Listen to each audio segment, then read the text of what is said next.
걷는 것이 곧 나를 만든다. 안녕하세요, 리틀약사입니다. 요즘 걷기가 건강에 좋다라고 많이 알려지면서 집 주변에서도 걷는 분들을 자주 볼 수 있는데요. 하지만 올바른 방법으로 걷지 않으면 걷기 역시 약이 아니라 독이 될 수 있습니다. 그래서 오늘은 언제, 어디서, 어떻게, 얼마나 걸어야 건강에 도움이 될 수 있는지 살펴보도록 하겠습니다. 현대인들에게 걷는 것은 만병통치약과 같습니다.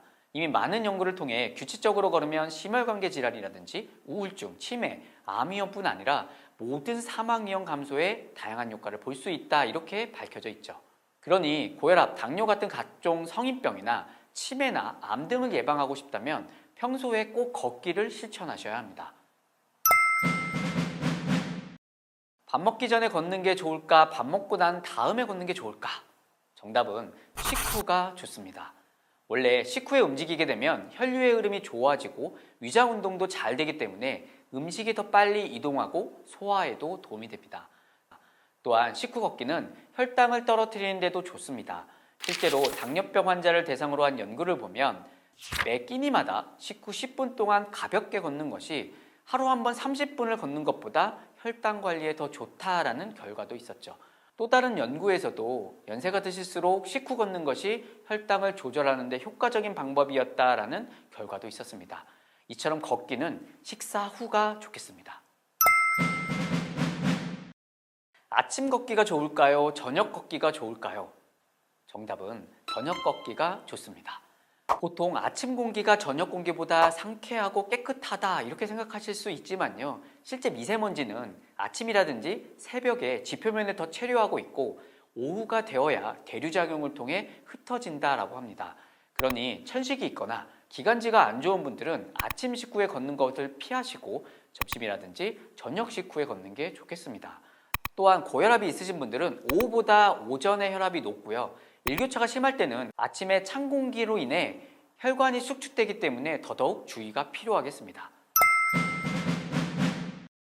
헬스장에서 러닝머신으로 걷는 게 좋을까요? 공원이나 집 주변을 걷는 게 좋을까요? 정답은 장단점이 있다. 먼저 러닝머신은 인위적으로 페이스를 조절할 수 있기 때문에 일정한 속도로 걸을 수 있고 벨트 위에서만 걷기 때문에 실외보다는 부상의 위험이 적다라는 장점을 가지고 있습니다. 또 미세먼지라든지 날씨의 영향을 안 받기 때문에 언제든지 꾸준히 할 수 있다는 장점을 가지고 있죠. 하지만 반대로 러닝머신은 재미가 없고 지겹다라는 단점을 가지고 있습니다. 실외에서 자연을 보며 걸으면 주변의 환경이 계속 바뀌니까 러닝머신보다는 기분 전환이라든지 정신 건강에 좀 더 도움이 될 수 있다는 게 실외 걷기의 장점입니다.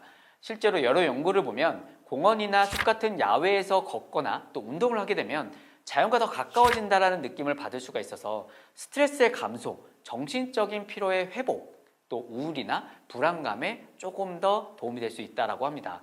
단점은 요즘 같은 코로나 시국에는 감염의 위험성이 있고 특히 미세먼지가 많을 때에는 득보다 실이 많아질 수 있다는 겁니다. 결국 상황에 따라 실내나 야외를 혼용해서 선택하시는 게 좋겠습니다. 사실 걷기는 자세가 제일 중요합니다. 올바른 걷기 자세를 한번 살펴볼까요?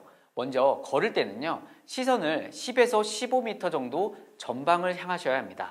이때 상체는 약간 정도 5도 정도만 기울이시고 턱은 가슴 쪽으로 살짝 당기시고 몸을 곧게 세우셔서 어깨와 가슴을 피십시오. 팔 모양은 L자나 V자 모양으로 구부려서 자연스럽게 흔들면서 다리는 11자로 걸으시면 됩니다. 또한 발을 디딜 때에는요, 발 뒤꿈치부터 발바닥, 발가락 순으로 디디시면서 호흡은 코로 마시고 입으로 내쉬면 됩니다. 그런데 최근에 가장 많이 볼 수 있는 잘못된 자세가 있습니다. 바로 핸드폰을 보고 걷는 겁니다. 특히 이 헬스장에서 러닝머신을 탈 때 많이들 하시는데요, 핸드폰을 보면서 걸으면 이 경추에 가해지는 자극이 커지면서 이 목 디스크의 위험이 높아질 수 있습니다. 또 시선이 핸드폰 화면에만 고정되니까 주의가 분산되고 다른 사람들과의 부딪히거나 넘어질 수도 있죠. 걷는 시간 동안은 잠시 핸드폰을 잊어주시는 게 좋겠습니다. 예전부터 하루에 10,000보를 채워야 건강에 좋다라고 많은 분들이 이야기를 하시다 보니까 무조건 이 10,000보를 채우려고 하시는 분들이 있습니다. 하지만 하루 만보는요, 1960년대 일본에서 이 만보계를 팔기 위한 이 마케팅 요인이었다라고 합니다. 국제학술지엔 자마에 실린 최신 연구를 보면 10년 동안 2,000명의 성인을 관찰하다 보니 하루에 최소 7,000보 정도를 걷게 되면 그 이하를 걷는 사람들보다 사망 위험이 50에서 70% 정도 낮았다라고 합니다. 그리고 10,000보 이상 걷는 것은 사망 위험의 추가 감소와 관련이 없다라고 하였습니다. 그러니까 무조건 10,000보 이상을 채워야겠다라고 하지 마시고요. 최소한 한 7,000보 정도 걷는 게 좋겠습니다. 얼마나 걸어야 하는지 따지기 전에 걷는 속도부터 따져봐야 합니다. 왜냐하면 걷는 강도에 따라 걷기에 권장되는 시간도 달라지기 때문이죠.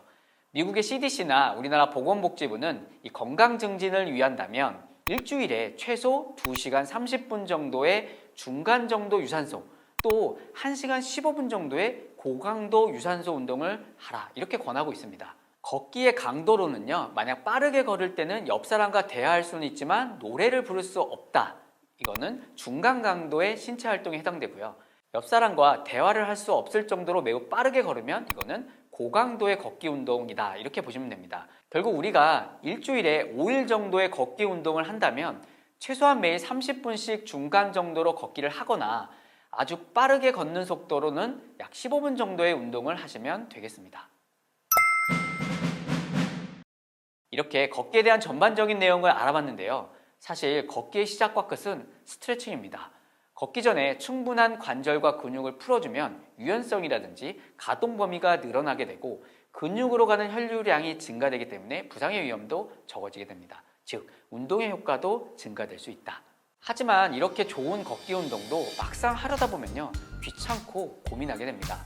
그래서 일상에서 퇴근하실 때 한두 정거장을 미리 내려서 걸어보시거나 또 아파트나 지하철을 타실 때 계단을 이용해 보시거나 반려동물이 있다면 같이 산책해 보시면서 실천해 보십시오. 건강하려면 귀찮음을 반드시 이겨내야 합니다. 그럼 저는 이만 물러가겠습니다. 못 고치는 병은 없습니다. 못 고치는 습관만 있을 뿐입니다. 구독, 좋아요, 댓글, 알림까지 잊지 마십시오. 지금까지 이틀약사였습니다. 구독을 원하신다면 이쪽, 더 많은 영상들을 보고 싶다면 이쪽,